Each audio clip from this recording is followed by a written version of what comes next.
মায়োরিকা fragrance.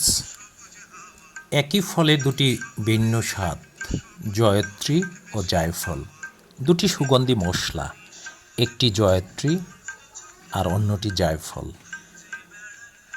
15-16 শতকে Dutch, British এবং পর্তুগিজদের মধ্যে এই মশলা নিয়ে মারাত্মক প্রতিযোগিতা শুরু হয়। লিপ্তি হয়েছিল যুদ্ধে। এত মূল্যবান ছিল যে 1 পাউন্ড জায়ফলের মূল্য ছিল 1 পাউন্ড স্বর্ণের দামের সমান।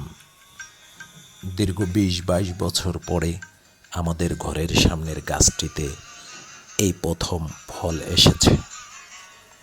আমার মায়ের পছন্দে এই গাছটি লাগিয়েছিলাম বাড়িতে।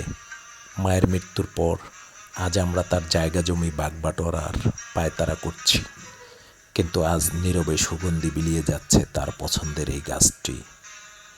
জানা গেছে চীন, ইন্দোনেশিয়া, ক্যারিবিয়ান অঞ্চল, ভারত, শ্রীলঙ্কা এবং দক্ষিণ আমেরিকায় জন্মে এই গাছ। অনেকটা আমলকির মতো দেখতে। এই ফল পাকলে এর ভেতরে একটি কঠিন বাদামি বীজ, জায়ফল, আর বীজের চারপাশের লালচে কমলা রঙের পাতলা আবরণ, জয়ত্রী।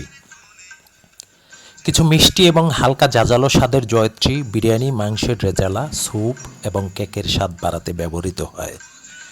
উষ্ণ এবং জাজালো স্বাদের জায়ফল দুধের সাথে মিষ্টি খাবারে, কফি এবং চায়ে ব্যবহৃত হয়। রান্নায় জয়ত্রী গুঁড়ার ব্যবহার না শুধু আপনার রান্নার সুগন্ধ বা স্বাদের দুর্ভাবনা দূর করবে, বরং কমিয়ে আনবে আপনার স্বাস্থ্য নিয়ে দুশ্চিন্তাও। প্রতিদিনের খাবারে অল্প পরিমাণের জয়ত্রী গুঁড়া পরিবারের সদস্যদের করে তুলবে আরও বেশি কর্মতৎপর, উদ্যমী এবং সক্রিয়। রহস্যজনক সুগন্ধি রোগের মহৌষধ। গ্যাস্ট্রিক, বদহজম, কোষ্ঠকাঠিন্য, বমি বমি ভাব এবং ডায়রিয়া উপশমে উপকারী। রুচি বৃদ্ধি, ক্ষুধাভাব সৃষ্টি, রক্ত চলাচল স্বাভাবিক রাখে।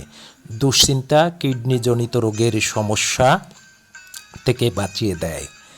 ঘরের সামনের গাছে ফলটা জ্বলতে দেখে প্রথমে জল গড়িয়ে গেল গাল বেয়ে। আল্লাহ, মাকে জান্নাতবাসী করো।